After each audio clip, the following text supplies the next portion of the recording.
तो आज मैं सेक्शन 8 से सेक्शन 13 तक की ट्रिक लाया हूँ, जिसमें आपने ये याद रखना है 445 DSP, मतलब DSP की कोई रिक्रूटमेंट निकली है, उसमें 445 पोस्ट हैं।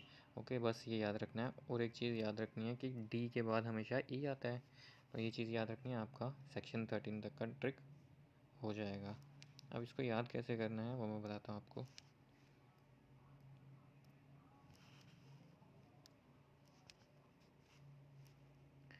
फोर मतलब जो हमारा इंडियन कॉन्स्टिट्यूशन है उसमें भी एक अमेंडमेंट हुई है 4th शेड्यूल में, तो ये सेक्शन 8 बताता है।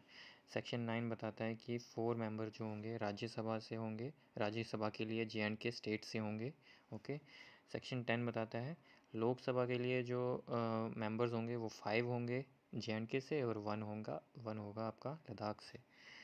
सेक्शन 11 बताता है कि पार्लियामेंट्री कॉन्स्टिट्यूंसी ऑर्डर जो है 1976 डिलिमिटेशन का, उसमें भी तो अमेंडमेंट होगी, क्योंकि लोकसभा की जो पहले जब J&K और लद्दाख एक ही था तब 6 लोकसभा की सीट्स थी, लेकिन जब ये डिवाइड हो गए तो J&K में 5 रही और लद्दाख में 1 रही, तो उसमें भी तो अमेंडमेंट होगी।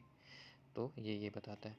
ये आपको बताता है आपका इलेक्शन कमीशन जो है वो ही कंडक्ट कराएगा यहाँ यूटी ऑफ लद्दाख और J&K में यहाँ के जो इलेक्शंस होंगे लोकसभा के। ओके, सेक्शन 12 बताता है सिटिंग ऑफ मेंबर्स जो हैं लोकसभा के, अब वो स्टेट ऑफ J&K नहीं कहलाएंगे, अब वो कहलाएंगे UT of sitting member of UT of J&K and UT of Ladakh.